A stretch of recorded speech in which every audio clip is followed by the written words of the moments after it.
칠순잔치 날 200명의 하객들 앞에서 저는 충격적인 진실을 공개했습니다. 그 순간 연회장이 순식간에 아수라장이 되었죠. 누군가는 비명을 지르며 자리에서 일어났고 누군가는 손으로 입을 막았어요. 20년간 딸처럼 키운 제자와 제 남편. 이 두 사람이 제게 한 일을 알면 여러분도 정말 충격받으실 거예요. 여러분, 가장 믿었던 사람에게 뒤통수 맞아본 적 있으신가요? 그럼 제 이야기 끝까지 들어보세요. 마지막에 제가 어떤 복수를 했는지 들으면 정말 속이 시원해지실 거예요. 어떻게 이런 일이 생겼을까요? 도대체 그들이 저에게 무슨 짓을 한 걸까요? 그리고 제가 준비한 복수는 과연 어떤 것이었을까요? 지금부터 차근차근 들려드리겠습니다. 50년 전으로 돌아가 보겠습니다. 20살의 저는 가난한 농가의 딸이었어요. 아버지는 일찍 돌아가셨고 어머니 혼자서 논밭을 일구며 저를 키워주셨죠. 어머니는 늘 말씀하셨습니다.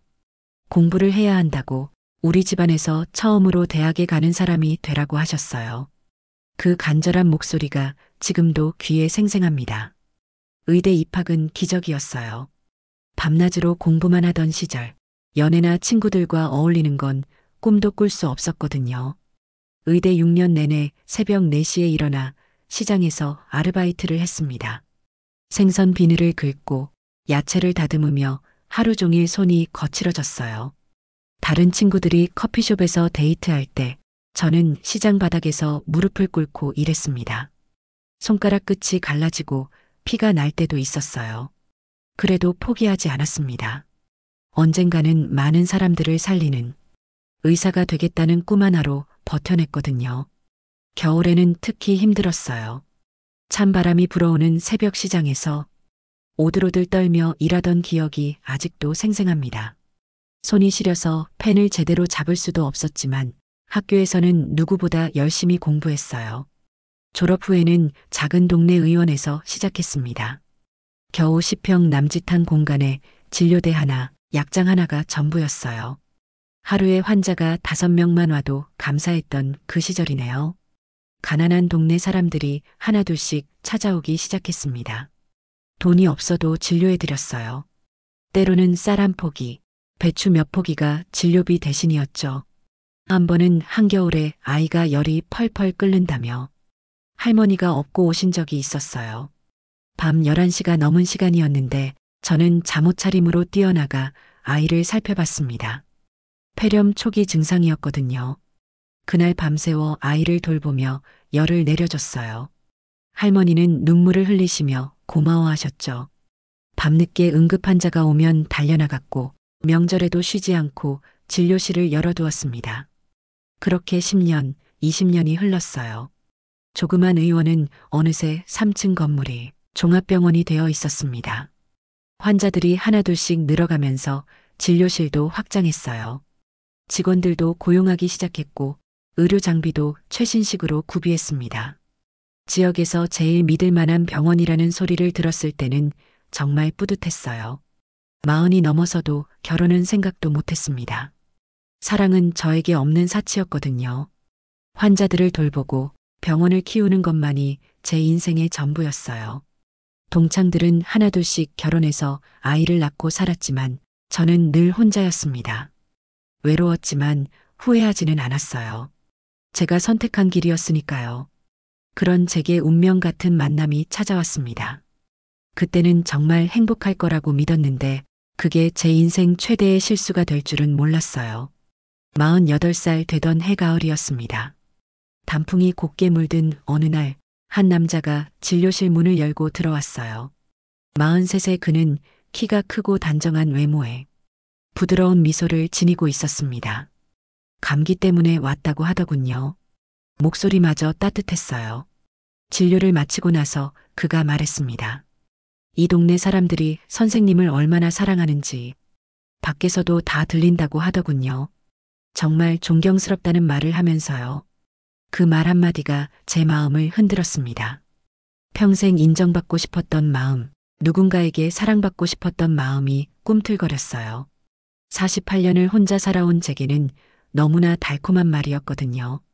며칠 후 그가 다시 찾아왔습니다. 이번엔 꽃다발을 들고 왔더군요. 항상 환자들만 생각하시는데 누가 선생님을 챙겨드리느냐고 물어보더라고요. 그의 배려 깊은 말들이 제 마음 깊숙이 스며들었어요. 오랫동안 메말랐던 마음에 담비 같은 존재였습니다. 일주일에 2번, 3번씩 병원을 찾아오기 시작했어요. 별다른 증상도 없으면서 말이에요. 제가 힘들어 보인다며 저녁 식사를 대접하고 싶다 했습니다. 처음에는 거절했지만 워낙 정중하게 부탁하니까 따라가게 되었어요. 식당에서 그는 제 이야기를 정말 진지하게 들어주었습니다. 어떻게 의사가 되었는지, 병원을 키우면서 어떤 어려움이 있었는지 모든 걸 털어놓았어요. 그는 감탄하며 듣더군요. 정말 대단한 분이라고 존경한다고 계속 말해주었습니다. 그렇게 자연스레 우리는 만남을 이어나갔어요. 그리고 6개월 후 우리는 결혼했습니다. 동네 사람들이 모두 축하해 주었어요. 원장님이 드디어 좋은 분을 만났다고, 이제 외롭지 않으시겠다고 말해 주시더라고요. 행복했습니다. 정말 행복했어요. 누군가에게 사랑받고 있다는 처음 느끼는 감정이었거든요. 결혼 후 남편은 병원 재무이사 자리에 앉았습니다. 의료진은 아니었지만 행정 업무를 도와달라고 부탁드렸거든요. 그런데 시간이 흐르면서 뭔가 이상한 점들이 보이기 시작했어요. 남편은 사람들 앞에서 자주 이런 말을 했습니다. 이 병원은 자신이 세운 거라고, 아내 혼자서는 불가능했을 거라고 말이에요. 처음엔 그냥 농담인 줄 알았어요. 하지만 점점 그 말이 진심이라는 걸 깨달았죠. 제가 30년 동안 피땀 흘려 세운 병원을 자신의 공로인 양 말하고 다니더군요. 병원 운영에는 전혀 도움이 되지 않았습니다. 오히려 직원들과 마찰을 일으키고 권위적으로 행동하기만 했어요. 의료진들이 불편해하는 게 눈에 보였지만 남편이니까 참았습니다. 사랑하니까 이해하려고 노력했죠. 그때는 몰랐어요. 그 남편이 제게 더 큰 배신을 준비하고 있다는 걸 말이에요. 정말 순진했던 것 같습니다. 결혼한 지 2년이 지났을 때였습니다. 의대 본과 실습생으로 한 여학생이 병원에 왔어요. 25살의 그 아이는 눈이 반짝반짝 빛나고 있었습니다. 첫 인상이 정말 좋았어요.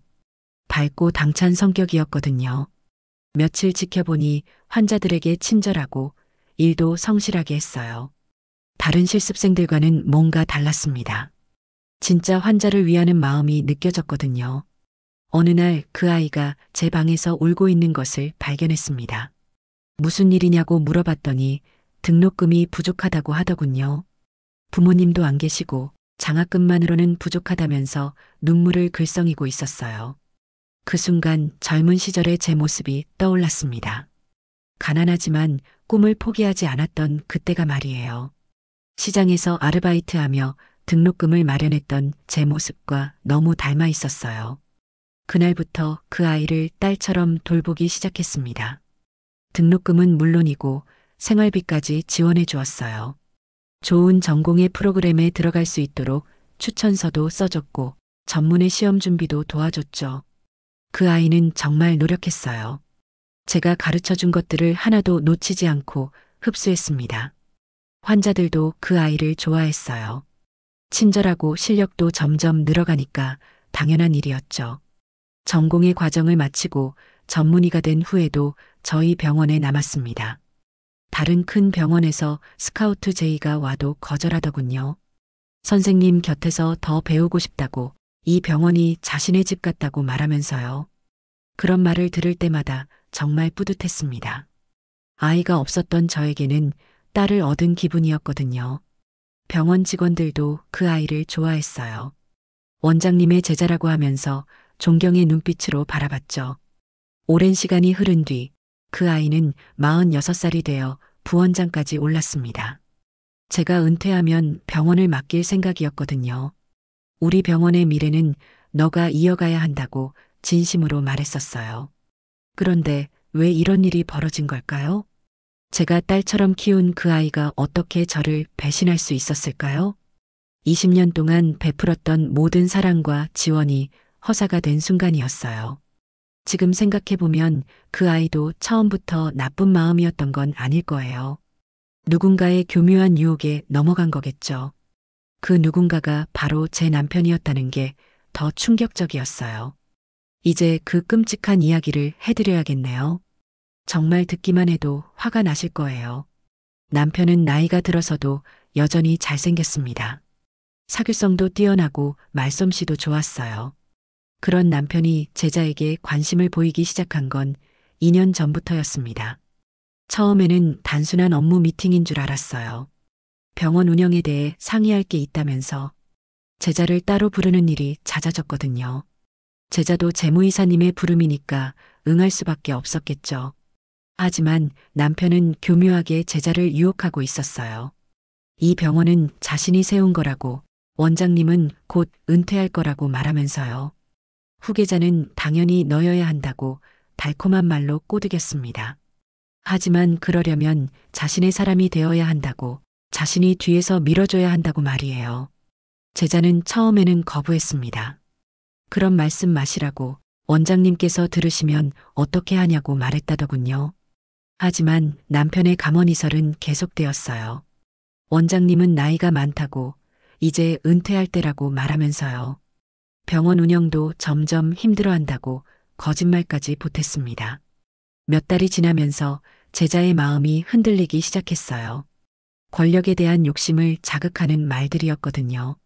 정말 자신이 병원장이 될 수 있을까 하는 생각을 하게 만들었죠. 남편은 더 노골적으로 접근했습니다. 모든 걸 준비해뒀다고 병원장 자리는 확실히 내 거라고 장담했어요. 물론 거짓말이었습니다. 남편에게는 그럴 권한도 능력도 없었거든요. 그냥 허세였죠. 하지만 제자는 그 말을 믿었어요. 20년 동안 저에게 받은 은혜를 잊고 권력의 유혹에 넘어간 거였습니다. 정말 안타까운 일이었어요. 제가 딸처럼 키운 아이가 이런 식으로 변할 줄은 몰랐거든요.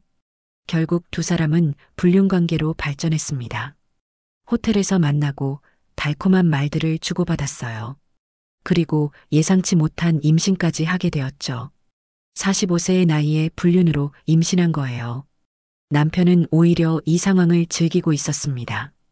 이제 우리 아이까지 생겼다고, 모든 게 계획대로 되고 있다고 말하면서요. 정말 파렴치한 행동이었어요. 제자는 완전히 남편의 말에 넘어가 있었습니다. 곧 병원장이 될 거라는 착각에 빠져 있었거든요. 20년 동안 저에게 받은 은혜는 까맣게 잊고 권력과 사랑에 눈이 멀어 있었어요. 두 사람은 점점 대담해졌습니다. 병원 안에서도 은밀하게 신호를 주고받았어요. 다른 직원들 몰래 손을 잡기도 하고 의미심장한 눈빛을 교환하기도 했죠. 하지만 그들은 몰랐습니다. 제가 이미 모든 걸 알고 있다는 사실을요. 그리고 철저한 복수를 준비하고 있다는 것도 말이에요. 저는 48년을 혼자 살면서 세상의 냉혹함을 충분히 배웠거든요. 배신에는 그만한 대가가 따른다는 걸 보여주겠다고 다짐했어요. 남편의 카드 사용 내역을 확인해 봤어요.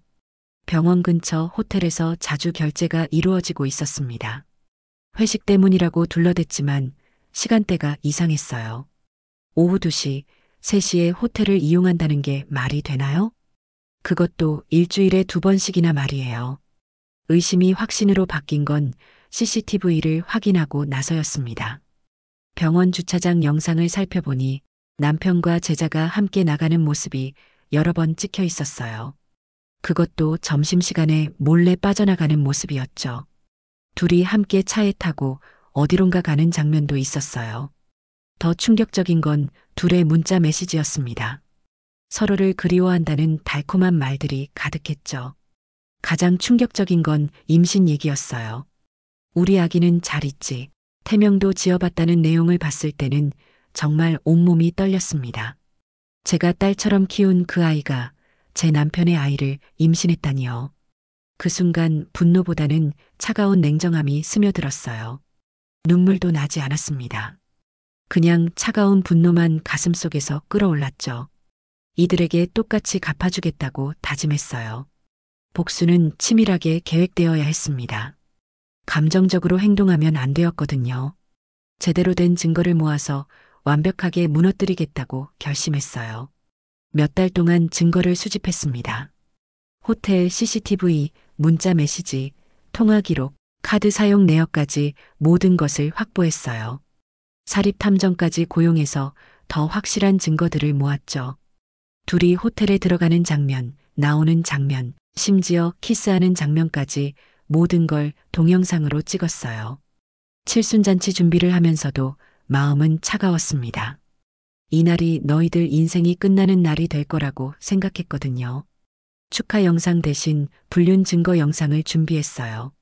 모든 하객들 앞에서 그들의 추악한 진실을 폭로할 계획이었습니다. 200명의 하객들이 모인 자리에서 말이에요.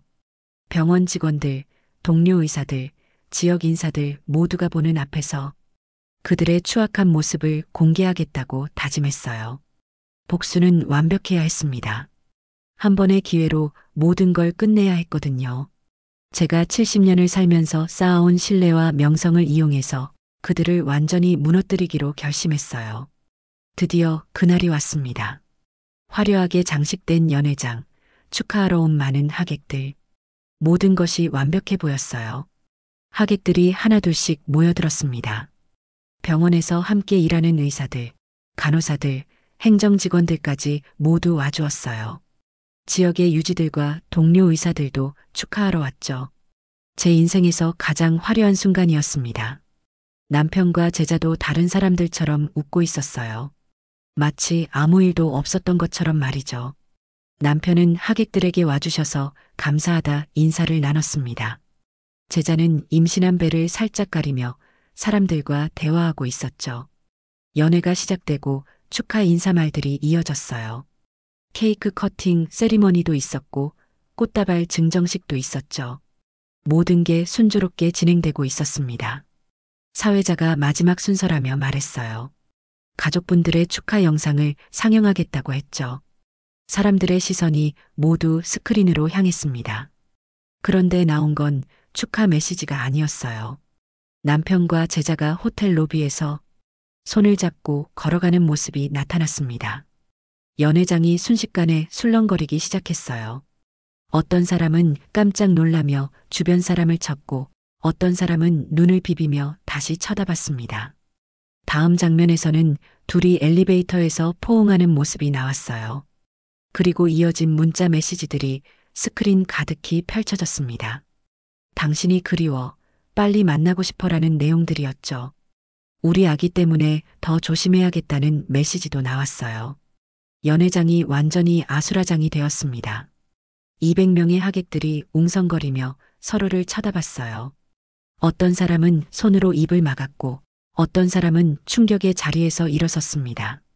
남편은 얼굴이 하얗게 질려 있었고 제자는 임신한 배를 움켜쥐며 휘청거렸어요. 이건 뭔가의 오해라고 남편이 목소리를 높였지만 이미 늦었습니다. 증거는 너무나 명확했거든요. 저는 무대 위로 올라갔습니다. 마이크를 잡고 차분하게 말했어요. 오늘 제 칠순잔치에 참석해 주셔서 감사하다고 먼저 인사했습니다. 그리고 평생을 걸고 이 병원을 세웠다고 말했어요. 가난한 집안에서 태어나 의대에 진학하고 작은 의원에서 시작해서 이 큰 병원까지 만들어냈다고 했죠. 하객들이 조용해져서 제 말에 집중했어요. 그런데 제가 가장 사랑했던 두 사람이 저를 배신했다고 말했습니다. 제 남편과 제가 딸처럼 키운 제자가 불륜을 저질렀다고 밝혔어요. 더 충격적인 건 제자가 제 남편의 아이를 임신했다는 사실이라고 했죠. 사람들이 제자를 쳐다봤습니다. 그녀는 눈물을 흘리며 고개를 숙이고 있었어요. 저는 이들에게 모든 것을 베풀었다고 말했습니다. 남편에게는 사랑을, 제자에게는 모든 지원을 해줬는데 이게 제가 받은 보답이라고 했어요. 연회장은 완전히 조용해졌습니다. 200명의 사람들이 숨을 죽이고 이 충격적인 폭로를 듣고 있었거든요. 그날 이후 모든 것이 바뀌었습니다. 연회장을 나서는 하객들의 수군거림이 하루 만에 온 동네로 퍼졌어요. 소문은 눈덩이처럼 커졌습니다. 남편은 그 다음 날부터 병원에 나올 수 없었어요. 재무이사 자리는 물론이고 모든 권한을 박탈당했습니다. 이 병원은 내가 세웠다고 허세를 부리던 그 남편이 빈손으로 나가야 했죠. 며칠 후 남편은 다른 곳에서 일자리를 구하려 했지만 쉽지 않았어요. 소문이 이미 의료계 전체에 퍼진 상태고 남편의 능력으로는 일자리를 찾기가 쉽지 않았죠. 게다가 배신한 사람을 누가 믿고 고용하겠느냐는 반응이었습니다. 제자는 더욱 어려운 상황에 처했어요. 의사로서의 명성은 물론이고 앞으로 어디서도 일할 수 없게 되었습니다. 임신한 상태에서 홀로 견뎌야 하는 상황이 되었죠. 20년 동안 쌓아온 모든 것을 하루아침에 잃어버린 거예요. 한때 권력을 꿈꿨던 제자는 임신한 몸으로 다른 지역으로 떠났습니다. 남편도 마찬가지였어요. 병원을 자신이 세웠다고 허세를 부리던 그가 아무것도 없는 빈손으로 도망치듯 떠났습니다. 64세의 나이에 새로 시작해야 하는 상황이 된 거죠. 반면 저는 오히려 더 큰 존경을 받게 되었습니다. 원장님이 얼마나 힘드셨을까요? 라는 말들이 들려왔어요. 평생 쌓은 것을 하루아침에 배신당하셨으니 얼마나 속상하셨겠느냐는 위로의 말들도 많았죠. 병원 직원들도 더욱 저를 따르기 시작했습니다. 원장님 같은 분이 진짜 리더라고 배신당해도 품위를 잃지 않으셨다고 말해주었어요. 직원들의 충성심이 더욱 깊어졌죠. 환자들의 신뢰도 더욱 두터워졌습니다. 원장님이 그런 어려움 속에서도 환자들을 위해 병원을 지켜주신다며 고마워했어요. 오히려 환자 수가 늘어났습니다. 지금도 병원 로비를 걸어갈 때마다 사람들의 존경스러운 눈빛을 느껴요. 직원들이 더욱 정중하게 인사하고 환자들도 더욱 저를 신뢰해주고 있습니다. 마지막으로 하고 싶은 말씀이 있어요. 저는 평생을 걸고 이 병원을 세웠습니다. 48년을 혼자 살며 모든 것을 희생해서 만든 제 인생의 결실이었어요. 사랑은 저를 배신했지만 정의는 저를 지켜주었습니다. 때로는 냉정한 판단이 필요한 순간이 있어요. 감정에 휘둘리지 말고 옳고 그름을 분명히 가려야 합니다. 배신자들에게는 그만한 대가가 따르는 법이에요. 저는 후회하지 않습니다. 아니, 오히려 시원해요. 제 삶의 여정 중 가장 통쾌한 복수였다고 생각합니다. 여러분도 만약 이런 배신을 당한다면 감정에 휩쓸리지 마세요. 진실은 언젠가 반드시 밝혀지게 되어 있어요.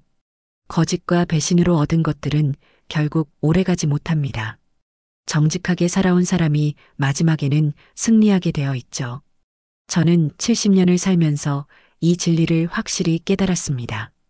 힘들어도 바른 길을 걸어가는 것이 결국 가장 현명한 선택이라는 걸 말이에요.